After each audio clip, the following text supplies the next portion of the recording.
You can use mine. The only thing we're not doing number 6, and we're not doing.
Good afternoon, everyone. I'm going to call this meeting to order.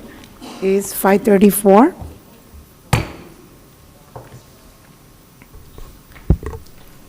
And I will start with introductions.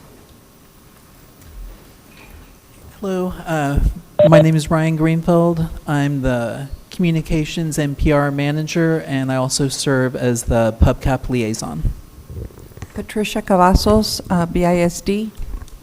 Griselda Munoz, I'm co-chairing the meeting today, and I represent manufacturing.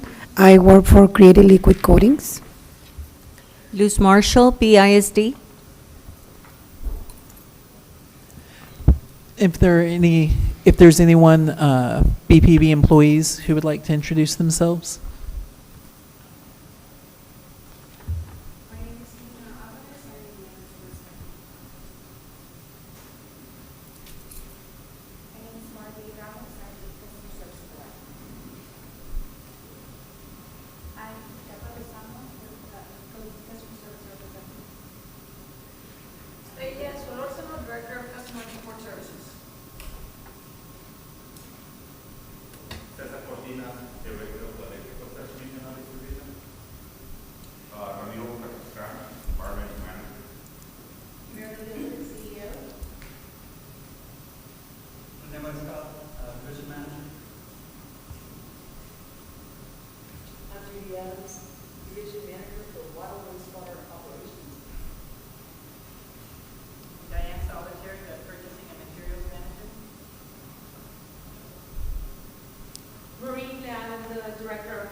Thank you.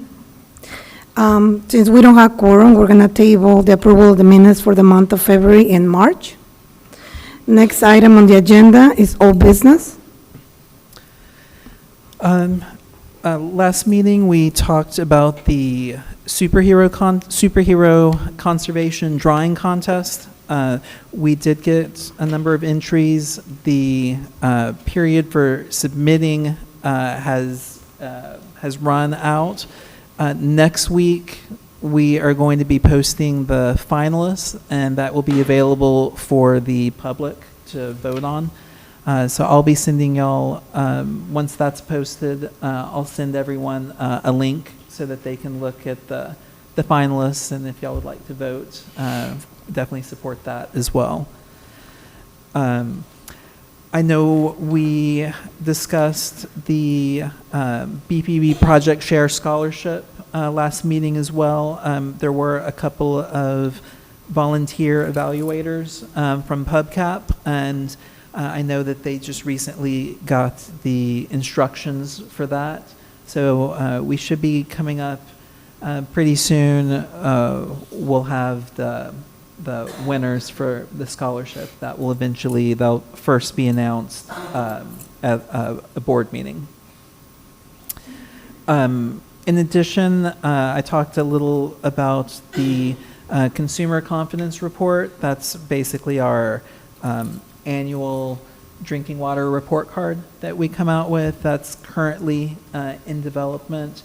It should start going out next month, and so I'll provide some more updates as we get, again, closer to that. I did mention also previously our internship program. We did get a number of candidates for that. I know that this week I know I did interviews. A lot of other departments are as well this week. They have an anticipated start date of May 20th. So a lot's going to be decided in the next couple weeks as far as interns and where they're going to be placed. It's exciting news. Thank you. Any new business? For new business, I did want to bring up our sponsorship request form. I know that we did a presentation on that not too long ago, but I just kind of wanted to follow up and let people know that it is going really well. We have gotten a number of requests through there. So if y'all have any nonprofits that y'all think might be interested, if y'all don't have the link, I can also send that to y'all after the meeting, and y'all can forward that to anyone that y'all think might be interested. Perfect. In addition, we are planning a couple of tours for next month. One of them is our annual May community tour, and that's going to be the water and wastewater side. I'll be sending out an invitation for y'all, that y'all, kind of a flyer, that if y'all want, y'all can forward it. And of course, we always welcome Pubcap members on the tour as well.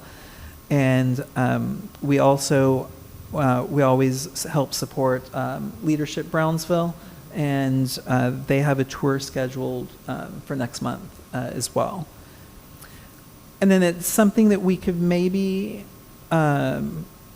decide at the next meeting as well, but I did want to bring to the, everyone's attention when I was looking through and going with the anticipated meeting dates. The one for June is currently scheduled for the 19th, which is a BPUB holiday. So our offices would be closed on that day. So I was going to see if we wanted to maybe move it either up a weekend to the 12th, or we could move it back a week to the 26th. I don't know if y'all have any preference, or that's something that we can also maybe bring up at the next meeting as well, and see if there's any preference. But I just wanted to at least make sure to throw that out so that we anticipate that there will be a change of date for the June meeting. June meeting. Okay, perfect. And that's all I have. Well, thank you, Ryan. Thank you. So we're moving on to the agenda. The next item is first presentation on the drought update. René Mariscal, right? Yeah, hi. Good evening, yes. René Mariscal, Division Manager. I'll just provide a quick update on drought. I know last month I was a little more in detail on the drought. This will be a bit more condensed. U.S. combined ownership is at 22.2. I think the last time I was here was about 22.3. So you'll note that it's over March, it really remained fairly steady. Increased a little bit, so that's actually a good thing. We were anticipating that in March it was going to drop quite a bit, so the fact that it remained fairly steady is actually a good thing. We still, again, remain in stage 2. Just as a reminder, once those levels at the reservoir reach 15%, we would implement stage 3 at that point. So for now, we remain in stage 2. And then lastly, just wanted to point out that last week, our board approved, we updated our plan, our water conservation and drought contingency plan. Last week, on Monday, the board approved the updated plan. And just yesterday, the City Commission approved the plan as well. And for this plan, it was just really housekeeping, cleaning up some language within the plan, updating our utility profile, And what that is just updating our most recent water data over the last 5 years, because the previous plan was from 2019. We have to update that every 5 years. So this included more recent water data, how much water we've produced over the last 5 years, population projections and so forth. We also added a little more information regarding some of our projects, such as SRWA, potential expansion, AMI, and Resaca restoration, for example. One other thing that we did add for stage 4, we added one additional trigger that we felt was important, and that is that when there is significant decrease or lack of water supply. Right now, what we have for a stage 4 trigger were two things. One, if we essentially had a huge main break, or two, if there was water contamination. But we also wanted something that addressed if the reservoir levels got really low, and this would help us address that. So, but very minor updates, and what we're doing now, we'll be submitting this to the state here hopefully this week, and we're gonna continue looking at this plan a little more in depth and look at, surcharges, look at the different triggers, just a little more in depth to make sure that it's something that's a little more efficient for our community. That's all I have. Any questions? Not at this time. I do have one. So we've been on stage 2 for a while now. Have we seen the consumers responding to this? Has there been any, I guess, abide by the change by the stage 2? Yeah, there's from a water consumption standpoint, we know initially we actually saw a little bit of an increase, quite frankly, at the beginning. From a media standpoint, I guess I could defer to Ryan for. Definitely from a media standpoint, I think that awareness is growing, and I know that in the last month or two I have done a few interviews on that. So I do think that there is an awareness. I think that part of it is our community has been fortunate that we haven't really had to face this. So I think it's still something that's kind of new, and having to kind of let's create a new culture, to really kind of think more about conservation. I wanted to comment. About 2 or 3 weeks ago, I was in Austin. Well, I was in Buda, outside of Austin. My sister lives there. And when we entered her subdivision, there was a big sign that said stage 3. So that was kind of neat. That's something different. I don't know if that maybe just to remind them. I don't know if it was the subdivision's idea or if it's the city, but I thought that was kind of neat because, or like me, that I was a visitor, right? I'm like, oh yeah. She said, we've been in stage 3 for a few months already in the Austin area. Yeah, but it was kind of, because they have the sign there, like as you go into the subdivision, there's a sign that says stage 3 water or whatever. Yeah, we can so look that was into kind that. of something that I had never seen before. So And that's kind of cool, something like that just more awareness, And there's probably going to be things like that we're going to have to do more of. Mm-hmm. Yeah. So Thank you. thank you, Ms. Thank Marston. Thank you. Next presentation is the implementation of BPUB payment arrangement and installment plan policies by Marley Ramos. Good evening, Chair and members of the panel. My name is Marley Ramos, and I am the Customer Service Supervisor, one of the Customer Service Supervisors. A little bit of background on this. PUB has not had a payment arrangement policy in the past.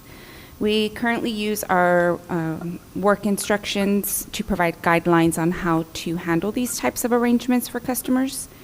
So on April 3rd, we took this policy to the PUB Regulatory and Committee meeting where we received some really good feedback, and they also recommended us to bring this item to the Pubcap panel because you're, in a sense, the liaison between the customers and Brownsville PUB. And so the board would like for Pubcap to have the opportunity to see the policy before it goes to, the committee would like for you to see the policy before it goes to the board, excuse me. Our goal for this policy is to provide consistency across the board for all PUB customers. So that's our end goal here. So if you look on this first slide, this is what an average account cycle we call billing cycle looks like. So as you know, we bill based on consumption. So every month it's going to be different based on your usage. So the consumption period is typically 29 to 33 days. We go out there and we read your meter. It takes us about 3 to 5 days for us to actually bill the account. Once the account is billed, from that date on, your bill is already due. Your bill, if you look at your bill when you receive it, it says due upon receipt. So we give you 20 days to pay your bill. So your bill is going to have a past due date, which is going to be 20 days past your read date. After those 20 days, you have 2 days before, it's actually 24 hours. If you don't pay your bill 24 hours after your bill is due, the next business day, you will see a late fee hit your account. After the late fee it hits your account, then it's important to know that once the late charge hits, the reminder letter goes out. So you will receive, we will automatically send out a reminder letter letting you know, hey, it's a friendly reminder, forgot to pay your bill. We give you an additional 10 days on that letter for you to pay your bill before any disconnection notice will go out. Then thereafter, it can take 2 to 5, sometimes 10 days to get disconnected. It just all depends on the situation, on how many disconnections we have. We do have a collection stream, we do have a collection process. However, there are times when it takes a few more days to get disconnected than those 2 to 5 days. So if you look at from the day that we read you to the day you can get disconnected, from the day that your consumption period starts to the day that you get disconnected, you're looking at a maximum of about 75 days. So we're trying to get this policy in place so that we can be able to formulate or to get a more consistent process on the payment arrangements and how we're dealing with all of these past due balances. So payment arrangement, what is a payment arrangement? It is a customer request for additional time to pay off an amount owed on an account when the customer is going through a hardship and is unable to pay their bill by the due date. We are able to assist them with a payment arrangement. On the applicability, who can get a payment arrangement? So right now, the policy applies to residential customers who need additional time to pay off an amount owed on an active residential account and meet the guidelines based on the general provisions established by the payment arrangement policy. The commercial accounts do not qualify for payment arrangements. The reason commercial accounts don't apply for payment arrangements is because they usually have higher bills. They have higher consumption, the rates are different for commercial accounts, and it's typical that they're going to get a higher bill. So that may pose a risk when you're accumulating 2 potential bills.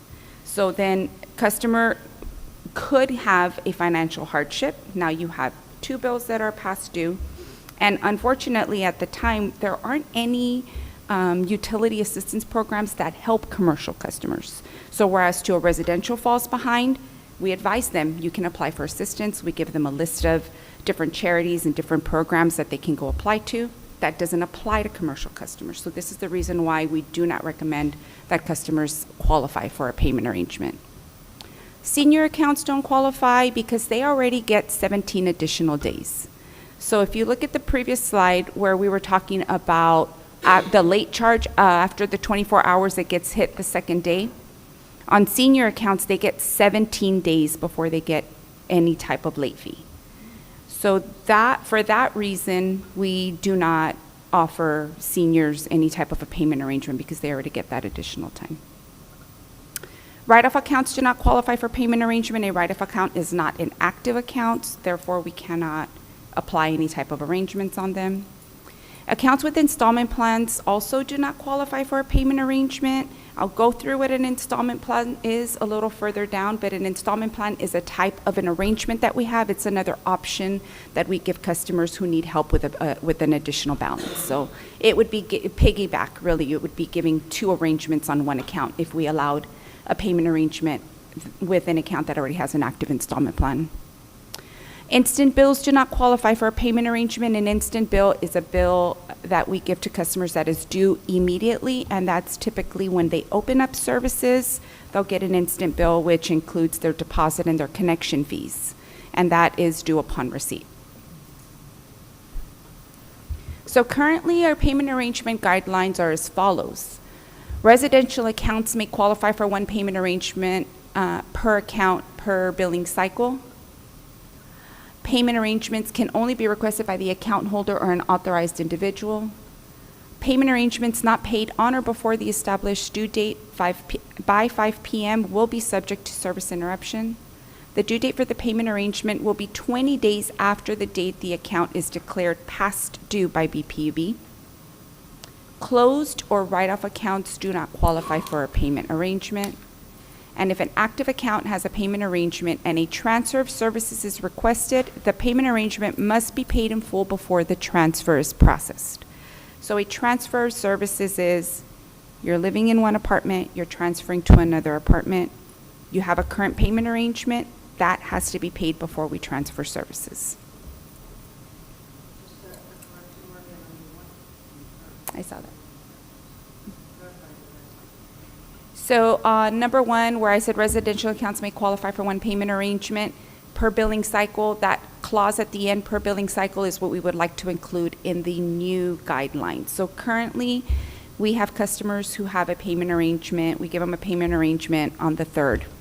They get the payment arrangement, and then let's just say they break it.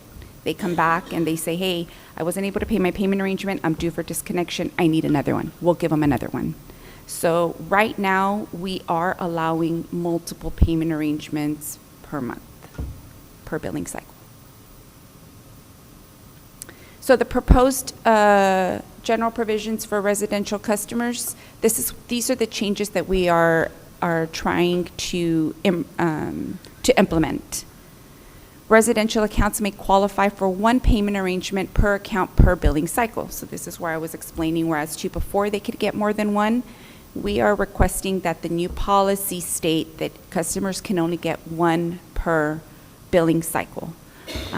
We did recently attend a TPPA customer service and marketing training where we did a roundtable type of discussion with other utilities. And I know that for the most part, we don't see this done in any other utility, any other city, whether it be a metropolitan city or a rural city. Typically, they only allow one or two per year, and there is a processing or administrative fee in order to have that arrangement. So I feel like us allowing one arrangement per billing cycle is sufficient. If a payment arrangement is suspended or terminated, the account holder or authorized individual will be responsible for the past due balance, and this is not including the late fee, which, if you remember, hits after 24 hours, to avoid any type of service interruption. So what we would like is the customer every month, in order to receive a payment arrangement, your full past due balance would have to be paid. Your arrangement is only going to be on your current bill, no past due balance. Customers who have tampering fees or an NSF on the account may request a payment arrangement after the following have been paid. Any type of tampering and related charges should be paid, and the non-sufficient returned item and fees should be paid as well before we would allow a payment arrangement. If a residential account has received aid through an assistance program, a payment arrangement can be made the following billing cycle after assistance has been exhausted. So what we mean by this is assistance programs now are giving lump sums to customer. So customer applies for assistance, they're gonna give you a lump sum that's gonna take you through 6 to 8 months, usually, it covers them. And so what we were seeing was customer receives their assistance in February, because it's usually at the beginning of the year. By October, their assistance has already ran out. So customer has not physically made a payment, out-of-pocket payment, since maybe January or December.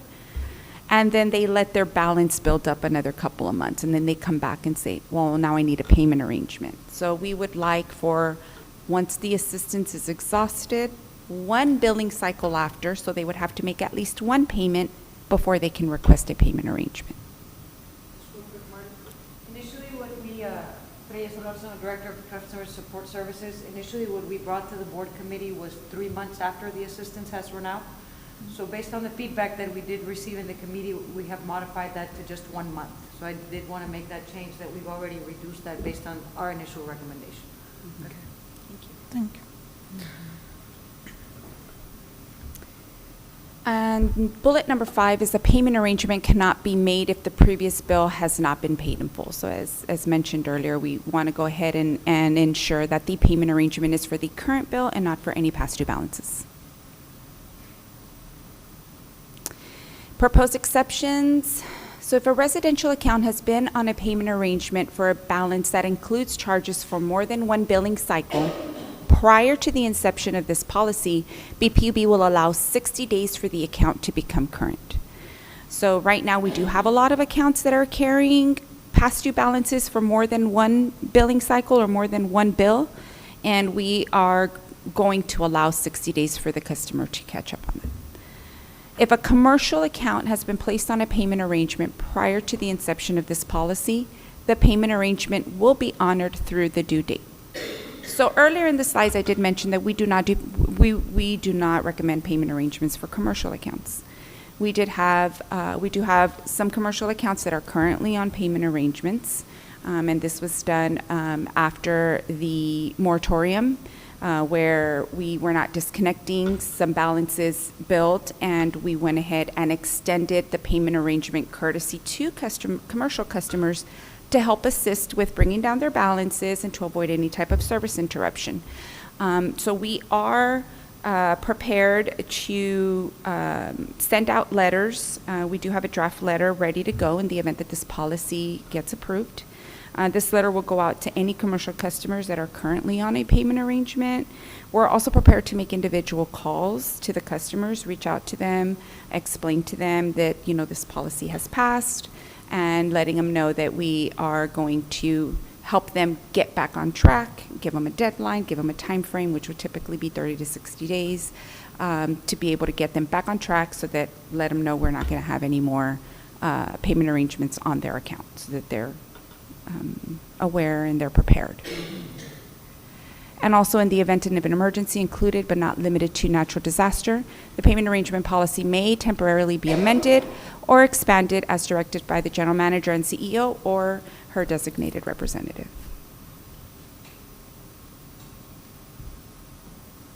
Do we have any questions right now on the payment arrangement? I'm about to move into installment plan. Good, Okay. thank you. Okay, so we included an installment plan policy because when we went to the board, that was another recommendation. When we went to the committee, there was a little confusion as to what is a payment arrangement and what is an installment plan. We did already have in mind to actually start an installment plan policy, and this just gave us a little bit of a kickstart to get it done right away.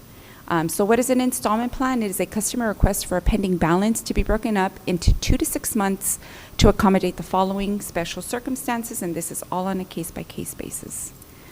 If a customer has a write-off balance, they qualify for an installment plan. Write-off balances is an account that is finalized. They leave a balance. They don't need services in Bronzeville, so they leave their balance. Then years later, they move back to Bronzeville. Now they need an account again. We find a balance. Our process is to collect half of that balance, and the rest can be split up into an installment plan. So what it is technically, it's an interest-free base loan. We pull that amount. We break it up into the number of payments that the customer, we always want to keep that payment a realistic amount, because we know that the customer's already going to have their normal bill, and then they're going to have this amount on top of their bill every month.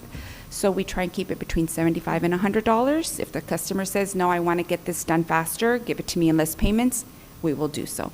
So that's what the installment plan is. We also allow installment plans on transferred balances.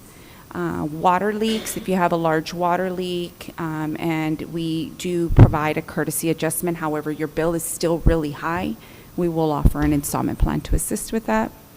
We also have radio frequency meters fees that it's $101, and we'll typically break that one up into 4 payments for customers unless they ask us to for smaller installment plan. With the larger payment, we'll do so. And for back billing charges. So if we have a meter that just the screen stops working, it stops reading, and it goes like that for months, and customer doesn't notify us and we don't catch it, when we go back and we do an estimation and we back bill, it could be a very large amount. So in order to help the customer, we will put them in an installment plan as well. Applicability, this policy applies to active residential customers who need additional time to pay off an amount owed on an active residential account and meet the guidelines based on the general provisions established by the installment plan policy. Commercial accounts do not qualify for an installment plan. Senior accounts do not qualify for an installment plan.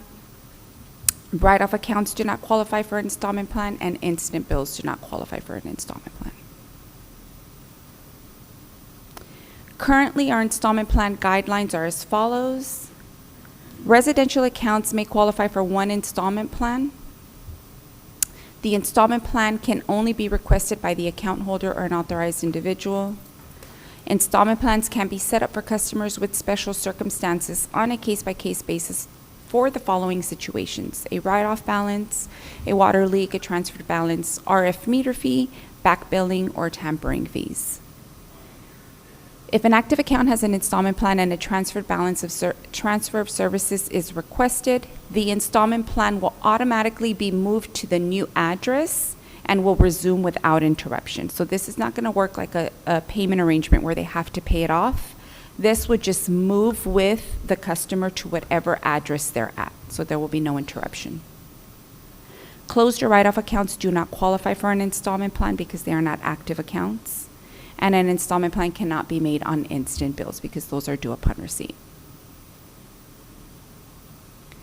Proposed exceptions: if a commercial or senior customer has been placed on an installment plan prior to the inception of this policy, the installment plan will be honored through the end date. As I mentioned before, because of the moratorium, we have extended this courtesy to customers who have a senior account or a commercial account.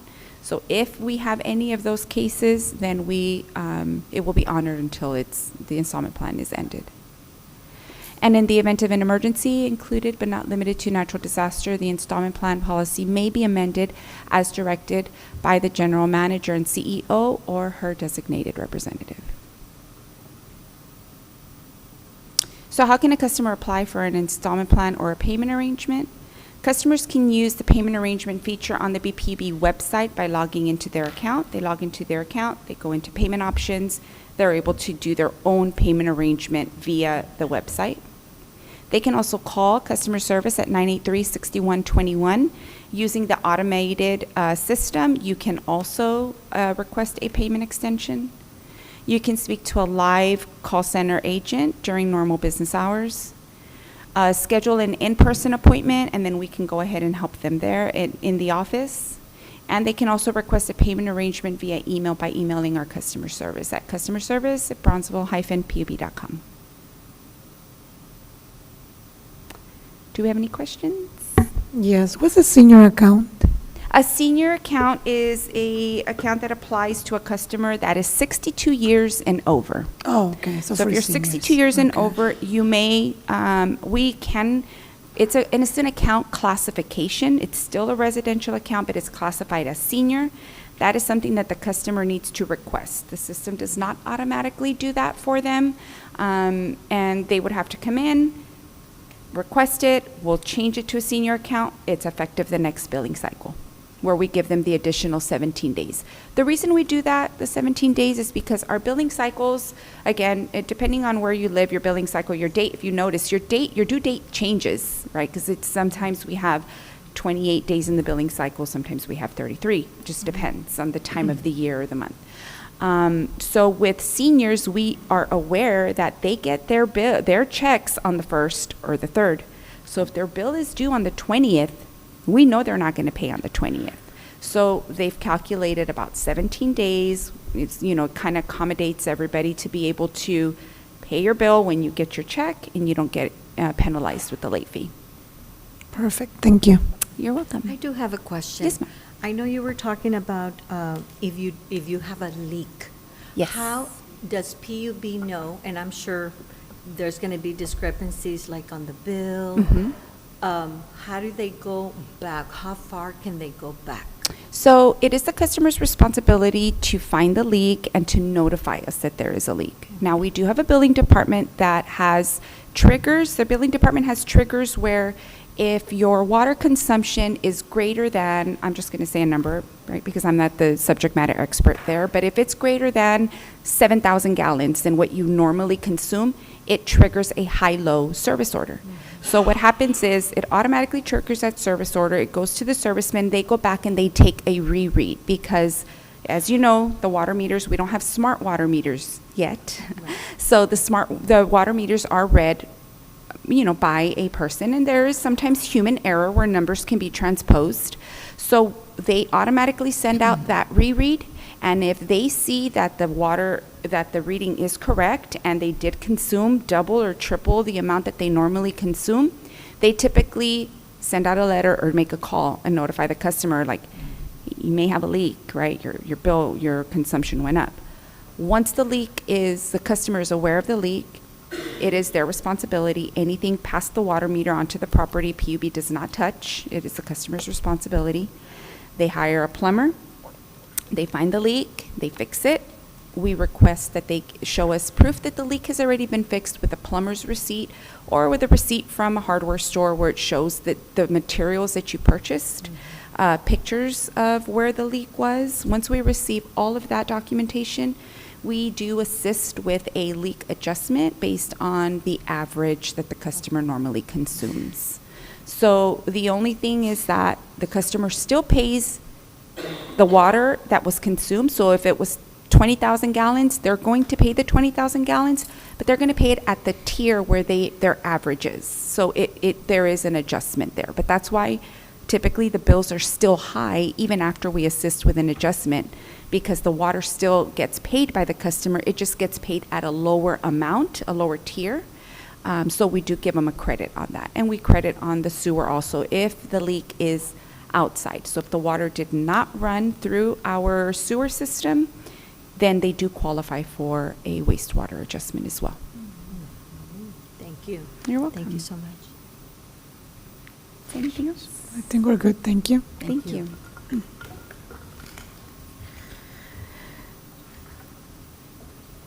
Before we proceed, just as a, you know, based on the committee presentation, thank you, Marley. Any feedback, any questions that you would like to share aside from what was already presented? We are looking to go to the board on May 8th, I believe the day is, that's the board committee meeting. That is in our calendar, subject to change. And if approved by the committee, we would be going to the board with these policies for approval on the 13th. Again, subject to change based on the direction of the committee on the 8th. But we would like to communicate that we were here, provided the presentation, and if there are no additional questions, we would be moving forward to presenting back to the committee. I think it's very clear. She gave us very good information. Yes, perfect. Thank Very you. detailed. Thank you. Okay, next item on the agenda is presentation on Integrated Resource Plan, IRP update.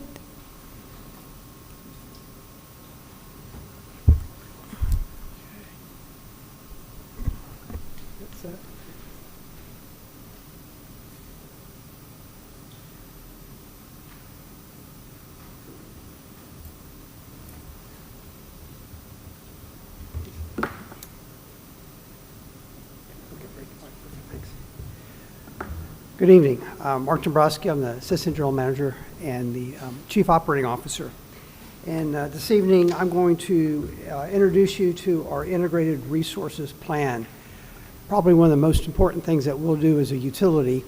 And our Board of Directors has asked us to involve you as a part of our public process and to assist with making recommendations to the board. This is a long process. It's going to take probably 6 to 7 months. And I intend to come back and visit with you each month to give you an update, as well as our consultant.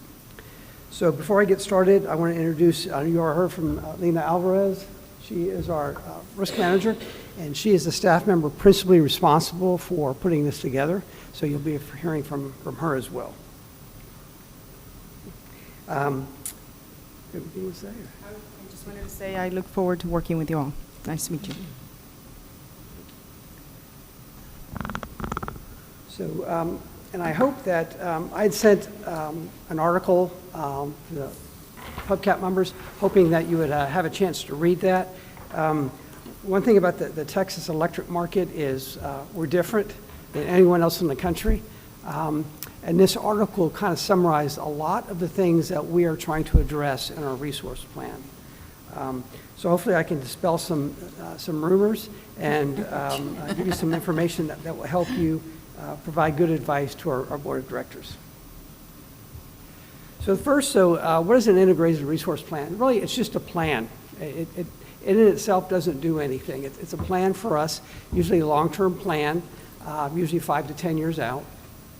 And it's a roadmap on how we will meet our forecasted energy consumption, right? How much energy our customers use, how are we going to meet that? We have to provide that energy to them, and so how are we going to do that? The last update was in 2020, and since then we've had Winter Storm Uri and several other winter storms and several other events that have happened, and so there's a lot of new legislation. Some of it was in that article that I presented to you that's going on right now in Austin. That's really going to change how we look at our resources. We're doing a IRP. We're calling it the 2024 IRP. We'll actually finish it up December, January, and adopt it at that point. We've currently received proposals from outside consultants. Since utilities do this only rarely, every 5 years or so, it's very common to bring out an outside consultant who has the expertise to assist us. So we're going through those proposals and selecting that consultant. We'll be bringing that recommendation to the board to onboard that consultant. We discussed this with our board, and we talked about having a public process, and they recommended that we use Pubcap as a public process, that you are the voice of the customer. You represent our customers, and we want to hear from those representatives of our customers on how we should provide those resources. And finally, as I stated, that approval we expect in early 2025. So there is a common process that all utilities follow in doing these integrated resource plans. And it really starts with load forecast. At some point, your customers have enough growth in the area, whether it's residential or commercial customers, industrial, that you need to have more power for them. And so the decision then becomes, how are we going to supply that power? There's a lot of different ways. But a part of that is trying to set criteria or goals of what you want to accomplish. Up front, we need to decide what those goals are. Concurrently, we are also looking at a mix of what supplies we currently have that are online, what those demands are going to be. We're trying to forecast how much electricity we will sell our customers 5 years from now. Transmission. In Texas, transmission is owned by other companies as well as BPUB, and that's open access. But if someone's going to build a plant, let's say in San Antonio, and they want to sell us power, they have to get that electricity down here through a transmission line. If there's not enough capacity in a transmission line, then that's a resource that we can't count on. So it has to be enough transmission. Environmental and social criteria. As you know, Silas Ray, I was new to Brownsville. I drove out Silas Ray. I was really surprised to see someone's driveway not far from the entry to the plant. Mm-hmm. And so, there are social issues we have to issue. How we want to handle a resource that's close to our population. Environmental issues. We've all heard about climate change. Should we address that as a part of our resource plan? Should we make that one of our criteria, add carbon as a consideration? So there's these other criteria that we haven't necessarily considered.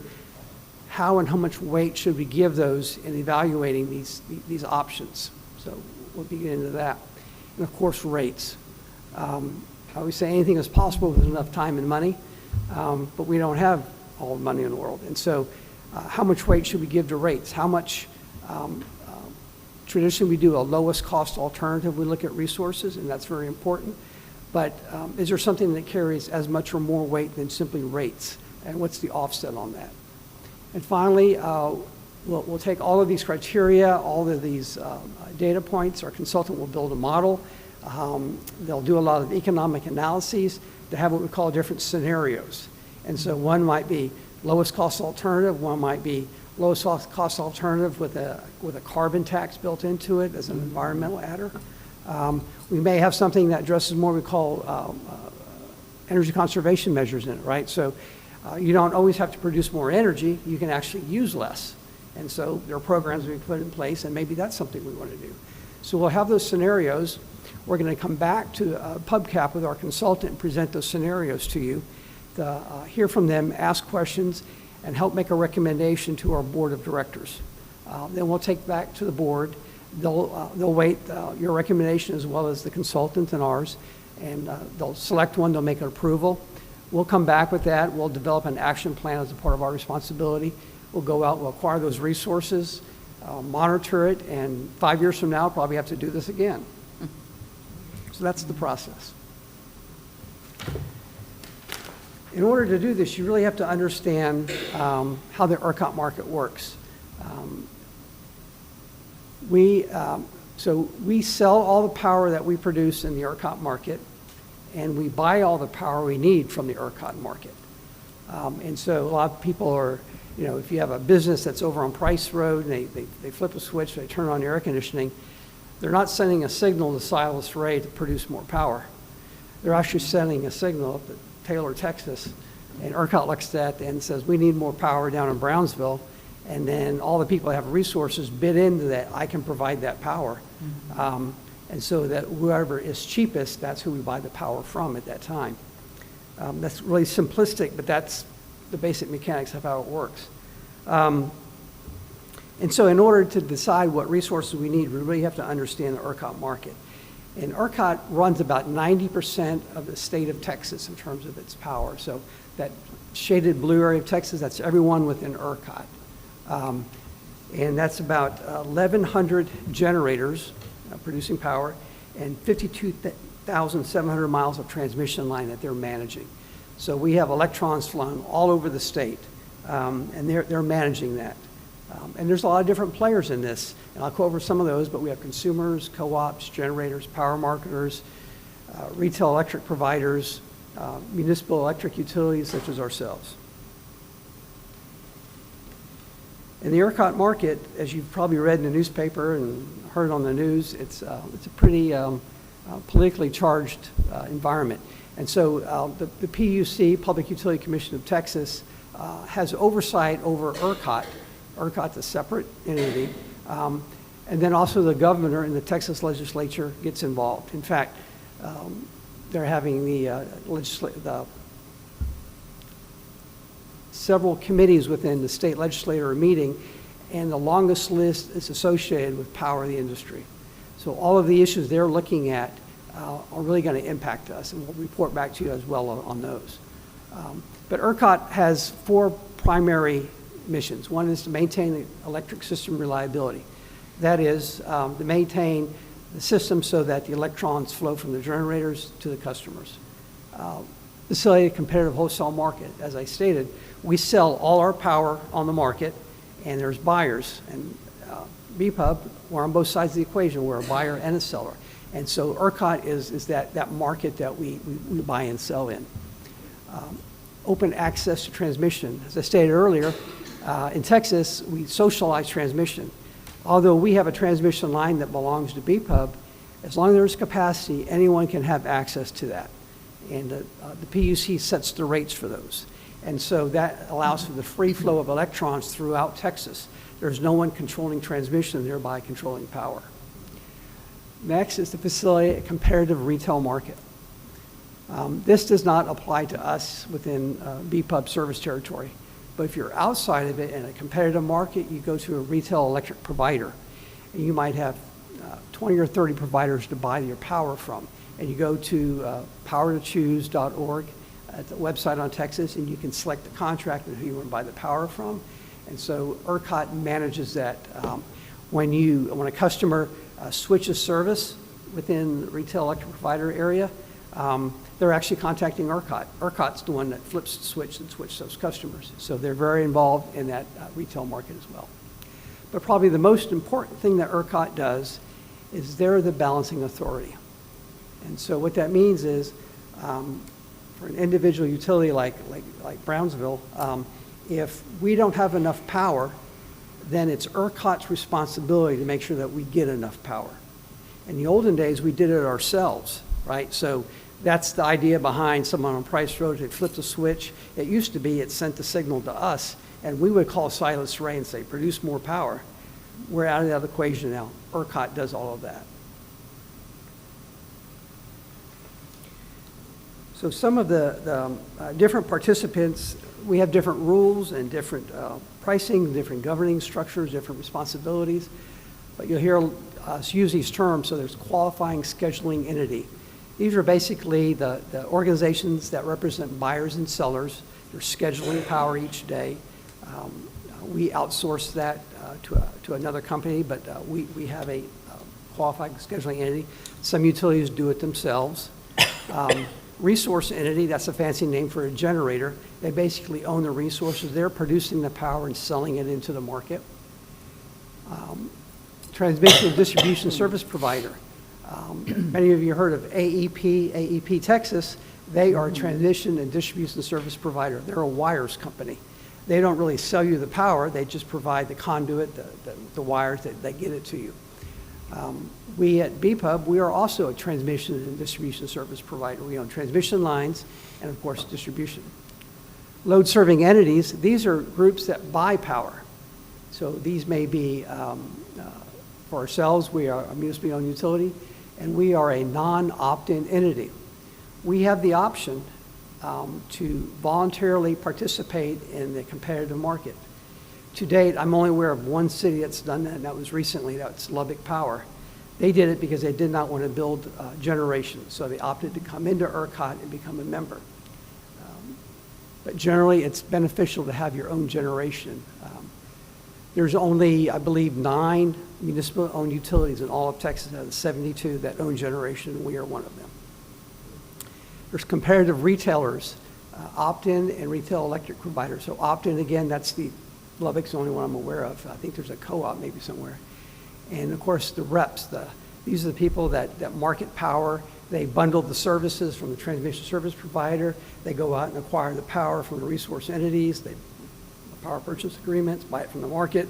They package together. They sell you the power, and they send you the bill, and that's who you pay.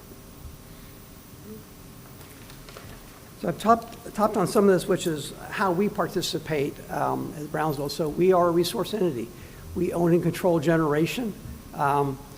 Those prices are set in the open market, but our board of directors just decides what resources we use, and that's really what this integrated resources plan is about. Transmission and service provider. So as I stated earlier, we do both of those. The PU sets our rates for transmission, both what we charge other electric utilities to use our transmission, as well as what we pay other transmission providers to use theirs. And the City Commission sets the base rates, which includes the distribution. So all the poles and wires you see out the window, except that transmission line there, those are all set by the Commission. Load serving entity. Since we are a muni, we have a responsibility to our customers. We provide that service to them, and that includes the power. And so those rates get passed through to our customers, and our City Commission sets those base rates for retail service. Define qualified scheduling entity, those are the ones who are scheduling and selling and buying the power and all the services. We have to have a queasy in order to participate, and we outsource that to another company. And ERCOT sets those rules that they follow. So we have what's called a Certificate of Convenience of Need and Necessity. What that basically says is the state has given us a footprint within Texas, and we have an obligation to serve customers that come into that footprint. And that includes distribution, the power that goes with it, as well as the customer service. And we're a NOE, and that's why we have to provide all that. We're non-opt-in. We've decided not to participate in competitive retail market. One of the things, since we are a load-serving entity, we have to have a resource plan, and we have some options. We don't have to own generation in order to provide customers with energy. There's several options for us. We can do what's called bilaterals, and these are short-term trades. We literally, someone in that queasy picks up the phone and says, I need to buy so much power, and we talk, they will contact another resource entity, and we'll buy power on that day for, so many megawatt hours that day. And it's really between two individual parties, and it gets settled within ERCOT market. There's power purchase agreements, of which we have several. These are like bilaterals, but they're long-term. We agree to buy power from a provider at a set rate, usually, for a long period. Could be anywhere from a year to 25 years, like in renewable contracts. So they're long-term bilateral contracts. There's a day-ahead market. So each day, all the load-serving entities, they send all their estimates. This is how much power we think we're going to need tomorrow.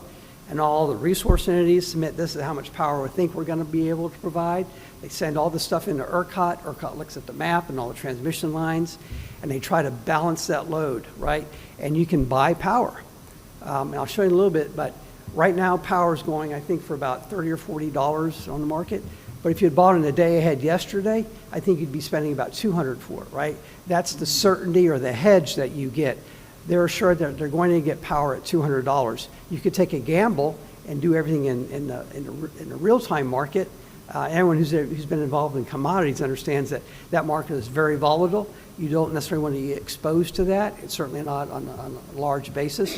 And so that real-time market usually doesn't settle the majority of the power, but it's what sets the prices. And as BPUB, we're a fairly sophisticated organization, and we have all of these. So we use all of these.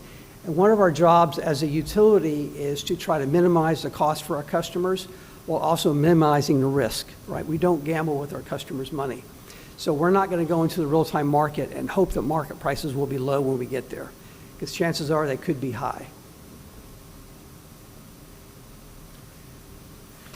So what we're doing in here, part of this resource plan, is you think about how power flows. So like I said, we are a resource entity. We have generation.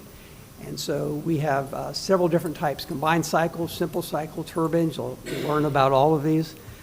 We have a wind power purchase agreement. We have a conventional power purchase agreement, meaning dispatchable resource. We participate in day ahead and at times real-time market. So the real question is, do we have the optimal mix of resources? And how are we going to define optimal? So in the integrated resources plan, we'll address that. Next one is transmission. While we're not going to decide to build transmission in a resources plan, we need to look at it. Because if our plan is to import power from somewhere else in the state, we have to make sure that there'll be transmission lines to bring that power in. So we will look at, is there enough transmission to move the power to our area? And finally, our customers. As I said earlier, if you understand supply and demand, one way to address it is you can reduce demand. And so should we be doing more to encourage, say, rooftop solar or distributed generation, energy efficiency programs in our community? Should we be spending more money on their area so that we can reduce our demand and therefore lower our cost for our customers? And what's the trade-off on that? Those are the questions that we'll be answering in the IRP. And I did want to give you an example, since we've talked about a lot of these different types of resources. So this is actually on April 11th. This is from ERCOT's website. You can look it up anytime on their page that has called Market Information. And so the diagram on the left, I did this 2059, everything's in 24-hour time, so that's just before 9 o'clock at night. And you'll see during the course of the day how different resources came on and turned off. And if you'll see that bottom line, that yellow portion, that's nuclear. In Texas, we have 2 nuclear plants. If you understand how the physics work is, once they're powered up and running, they don't shut down. They usually run for about 18 months at a time. And so they're called base load. They're always running. The good news is their cost to produce power is really cheap in terms of their fuel and the operating cost. So they're a base load. They're always running. The next in the stack is coal and lignite. Coal is similar in that it takes a long time to start up a coal plant. And once it's running, you can idle it, but you really can't turn it off. And so coal is the next one in the stack that kind of runs all the time.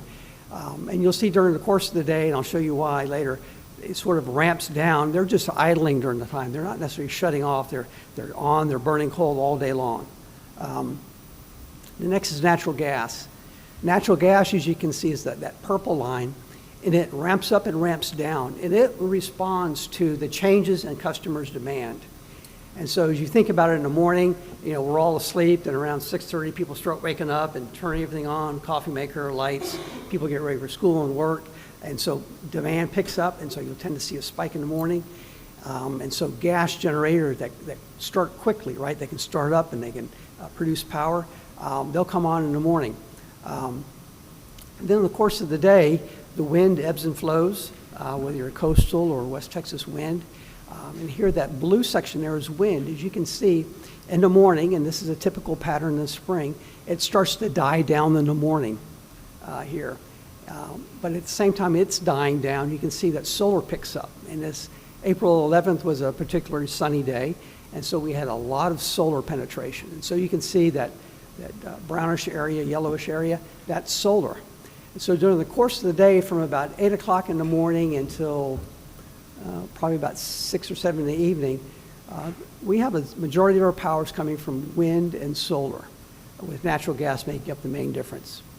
However, as you get to the evening, what we call hour ending 20, or that's 8 o'clock at night, the sun goes down. And so all of that solar comes off the grid pretty quickly. And of course, you can't ramp things up as fast. And here in this scenario, wind starts to pick up. That's usually West Texas wind. But you'll also see a small red sliver there, that's storage. And so what's relatively new in ERCOT, and thinking we're going to be looking at in the RP, is battery storage. And so you can store that cheap energy that was produced during the daytime with solar, store it in a battery, and then dispatch it or use it in the evening when prices are high and capture that value. So that's what people are doing there. So traditionally storage did not show up because it wasn't large enough, but we're starting to see a lot of storage coming on in ERCOT.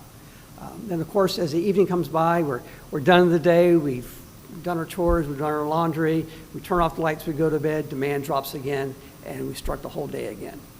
The other chart there is the solar and wind, and I kind of went over this already, but you can see how that green line, that is the cheapest price of power in the real-time market for April 11th, and the red line is the most expensive price. And so you can see when wind has not yet picked up and when solar has dropped off is when it's most expensive to buy power in the ERCOT market, and that's price taking. It's not that it costs more to produce it, it's that because people have that demand and because solar and wind is not available, that they are able to charge the higher price. This is from the same day, and you can see there on the green line, around 8 o'clock in the morning, the price of power in the real-time market got to zero. Power was free on the real-time market. That was all of the solar and wind. And I'll explain more at another period about why that is.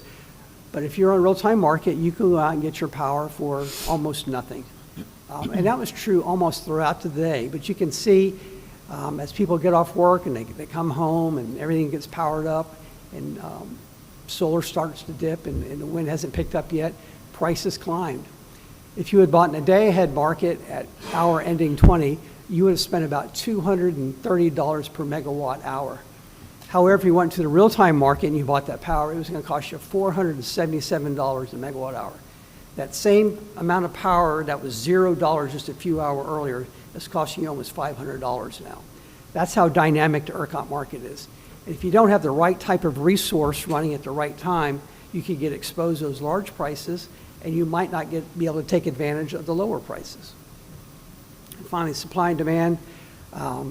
we all have basic economics, and we can see that at hour ending 20 is one that the distance between the line, which represents demand and supply, gets its tightest, and so that's why prices climb the most at that time of day. And how do our customers see this? We have what's called the FPEC, or the Fuel Purchase Energy Charge. And so all of these revenues and costs that come through the ERCOT market all get rolled up into the FPEC rate, and that gets passed on to our customers. And so we only recover our costs from our customers. But because of that volatility in the market, and depending on which time of year it is and what resources we have available, that rate changes. And so you can see over time, from October 21 to how that has changed. Our goal and resource plan is to try to bring down this FPEC rate for our customers by having the right mix of resources and energy efficiency. So what is your role? So as we talked to our board of directors, they asked the Pubcap to be the voice of the customers. So what we hope to do is, through the Pubcap meetings, provide a forum, a public forum. We can discuss the resource planning like we did this evening, and our IRP methodology, how we'll be going about doing this. We're going to come back to you and help recommend some prioritized goals. What's most important, what's least important? How should we determine what resources to use? We're going to ask you to review and provide input on those candidate resource plans, right? So we're going to run 4 or 5 scenarios. They're going to have different results. They're going to produce different types of benefits. We're going to bring back to you and get your input. Which ones do we want to recommend to the board of directors? Finally, we'll make that recommendation to the board. So right now, as I said, I hope to come back each month, not bore you too much, but give you an update on the process and help provide you more information so you make that recommendation. And what we're looking at right now, of course, is we're going to come back in May with more detailed on how those resources, the economics in ERCOT. So you got, this is a really small dose. We're going to get into some really how each of these operate. Like how does Silos Ray, how do we make money with Silos Ray? How do we make money with our PPAs? How do we reduce our customers' costs with energy efficiency? And any money we make in the ERCOT market is used to buy down that FPEC rate, right? So the more money we can make in the ERCOT market, the lower the costs are for our customers. So you have to understand those economics and how that works. We hope, and again, this is a tentative schedule, we hope in June to come back with some prioritization. So once you understand how those resources operate, you'll come back and help us prioritize these goals and maybe give some weighting to them. And I've listed some, but there's others. Environmental impact, resource diversity. Do we want to put, what's the saying, put all your eggs in one basket? Do we want to have nothing but natural gas? Do we have nothing but solar? I think I just showed you that's probably a bad idea, but what's the right mix of that? Emerging technology, batteries. It's some new stuff out there, real emerging. How much risk should we take in, sometimes early adapters, benefit the most, and sometimes early adapters miss the mark, right? So they miss the pricing. So what's the trade-off there? Do we want to own and operator assets, or do we want to just contract someone? Demand-side management. Do we want to do energy efficiency? Do you want to incentivize people to install rooftop solar or community solar programs? Do we want to incentivize other efficiency measures? Rate impact. How much are we willing to invest, and how does that impact our customers' rates? And finally, how much risk? I always say that as a public utility, we ourselves don't take risk. Our job is to manage the risk on behalf of our customers. And so it's the customer's money, it's the resources. Our job is to try to minimize that risk and therefore that cost. Finally, in September, is we hope to come back with these planning assumptions and analysis used to evaluate all these scenarios. We'll go over how we're going to use that. And then we hope in November is to come back with our consultant, and we'll go over each of those scenarios and how they meet the specific goals we established. How well did we do? Is it what you think? And ask you to make a recommendation that we can take to the board, maybe prioritize them 1 through 4, 1 through 5, for the board to consider as they make their decision. So